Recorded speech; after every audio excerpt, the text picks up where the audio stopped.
जोहार सबे के। आज हमरा नी काचोरी ले घर जाए रास्ता मनगढ़ राहुल दादा जकरा नी हमरा विनोद बाबू कर बड़ पुता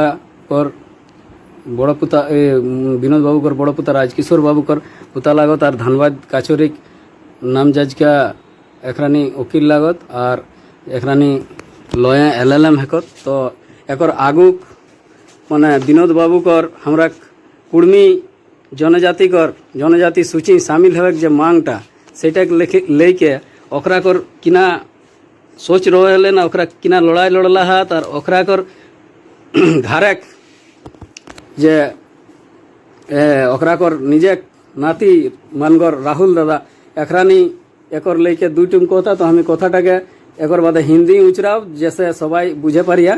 तो हमरा नी राहुल दादा टीम जानब।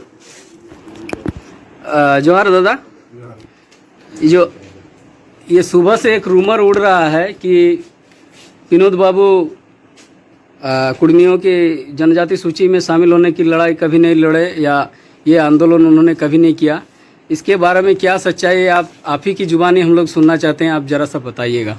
सबसे पहले हम उस महापुरुष को प्रणाम करते हैं, नमन करते हैं और आशीर्वाद चाहते हैं और तमाम झारखंड वासियों को ये बताना चाहते हैं कि विनोद बाबू ने आखिर आदिवासियों के लिए, अपने समाज के लिए क्या क्या किया।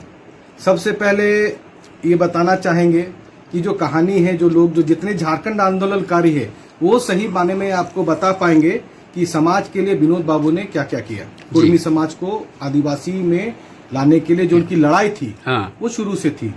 तो सबसे पहले आपको बताना चाहेंगे कि 1975 में रामगढ़ में एक बहुत बड़ा सभा का आयोजन किया गया था। अच्छा। जो विनोद बाबू के ही अध्यक्षता में सारा कुछ हुआ, बैठक हुई और उसमें जानकर आपको ताजुब होगा कि उस समय JNU के एक प्रोफेसर थे, वीर भारत तलवार, डॉक्टर वीर भारत तलवार। तो वो सभा में आए।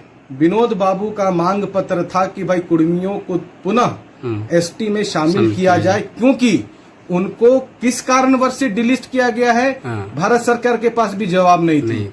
तो वो प्रोफेसर साहब ने विनोद बाबू का मांग को समर्थन करते हुए कहा कि बिल्कुल जो विनोद बाबू कह रहे हैं, जो उनकी मांग है वो जायज है, कुर्मियों को पुनः उनको ST में लिस्ट किया जाए। एक था 75 का उदाहरण जी। फिर हम आएंगे आपका कुछ वर्ष आगे, पुरुलिया में एक झुंझका गांव है। वो 1987 में विनोद बाबू ने एक सभा का आयोजन किया गया था।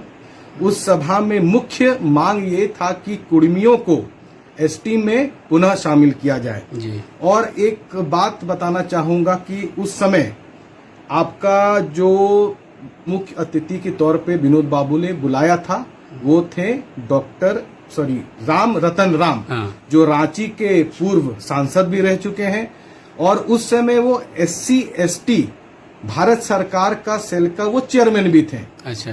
और उस सभा में सुनिए और कौन कौन मौजूद थे।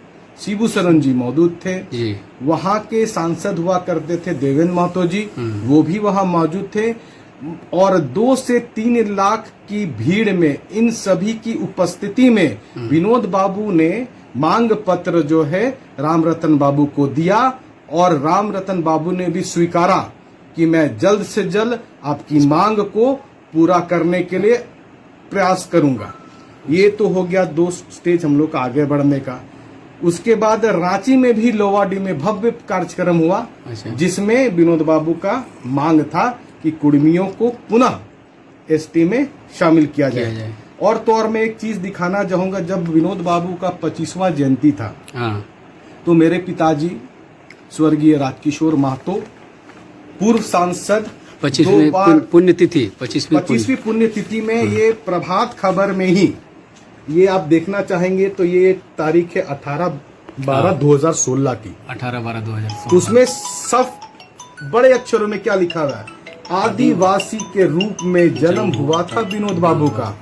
तो ये कथनी है महापुरुष के ज्येष्ठ पुत्र की, जो कि IIT ISM से माइनिंग इंजीनियर, गोल्ड मेडलिस्ट, और आपका जिस समय पटना हाई कोर्ट का रांची बेंच होता था, सरकारी अधिवक्ता, तो ये पढ़े लिखे लोग का ये कहा गया है, हाँ। स्टेटमेंट है। हाँ। और मैं स्टेटमेंट की 2 लाइन आपको बस पढ़ के सुनाना चाहता हूँ। जी, जरूर। 2 लाइन, ताकि लोगों को ये जानकारी हो कि वास्तविक क्या है। तो मैं बस पढ़ना चाहूंगा। जिस वक्त 23/9/2023 को विनोद बाबू का जन्म हुआ था, उस समय कुड़मी जाति आदिवासी की श्रेणी में थी। तो इसीलिए कि जब उन पैदा हुए वो आदिवासी थे। जी। उसके बाद पिताजी क्या लिख रहे हैं, अब देखिए। अंग्रेज सरकार के नोटिफिकेशन के अनुसार कुड़मी जाति एसटी में ही थी। सब कोई कह रहा है एसटी में है। उसके बाद है आजादी के बाद वर्ष 1950 में कुड़मी जाति को एसटी से बाहर कर दिया गया। इसलिए विनोद बाबू आजीवन कुड़मी को एसटी का दर्जा दिलाने के लिए संघर्ष करते रहे, जिसका उदाहरण मैंने आपको बताया 1975 में, हाँ। 1987 में और लोवाडी में। तो ये अनगिनत सभाएं की गई हैं। तो कुछ कुछ जो प्रमुख जो है, और उसके बाद वो देखा जाए कि जब उनका जो दूसरा है, जब उनका जो देहांत हुआ था विनोद बाबा का, तो इसमें क्या स्टेटमेंट, पहली बार किसी सांसद को का शव सेना के विशेष विमान से भेजा गया था। और 2 प्रधानमंत्री हुए, पीवी नरसिम्हा राव, बाद में अटल बिहारी वाजपेयी जी ने, उन्होंने उनके प्रति अपना स्टेटमेंट दिया था। तो ये तो हो गया कि भाई अब विनोद बाबू का सपना को पूरा करना है। अब राजकिशोर बाबू तो पिताजी आए, उन्होंने भी बहुत संघर्ष किया, बहुत लड़ाई की। और आपको एक बताना चाहेंगे, 2015 में डुड़कू गांव पुरलिया में एक सभा का आयोजन किया गया। सैकड़ों लोग आए थे, कम से कम अब अंदाजा नहीं लगे कि 5 लाख लोग आए थे। तो वो एकजुटता थी। वो मांग हमारी नहीं है, वो मांग पुरानी है। वो मांग किसकी है? विनोद बाबू की है। आज हम उनका पोता है, आप भी उनका पोता है, कोई उनका भाई है। जन्म देने वाला ही सब बेटा नहीं होता है, सब कोई विनोद बाबू के नाती पोता है। तो इसी संघर्ष को, इसी नाम को और वही जो आधा अधूरा सपना को लेने के लिए पिताजी ने 2015 में एक आयोजन किया था, जिसमें सैकड़ों 5 लाख कुड़मी उपस्थित हुए थे। और उनका मांग जो था कि कुड़मी को पुनः एसटी में शामिल करो, जोरदार से हुआ। और उनका मांग जो है आगे लेके वो बढ़े भी। अब जो है, जैसे कि बहुत कोई बोलते हैं कि ये हवा वाली बात है या जो भी कुछ है, तो कोर्ट तो मानिएगा, कोर्ट का आदेश का तो मानिएगा ना। तो कोर्ट का चंद हम कुछ जो जजमेंट का जो साइटेशन है, जो छपा है, मौखिक बोल रहा हूँ, नहीं आप उसको पढ़ भी लीजिएगा, जनरल में भी, जनरल में मैं पढ़ लिस्ट। अब आप देखिए कि वो क्या है। पटना हाई कोर्ट, ठीक है, उसका तो पहले जो है जो केस किया था कीर्तिवास महतो बनाम बुधनी महताई, बुधनी महताई, ठीक है। ये बहुत चर्चित केस है, जिसका जो है साइटेशन है AIR 1925 पेज 733।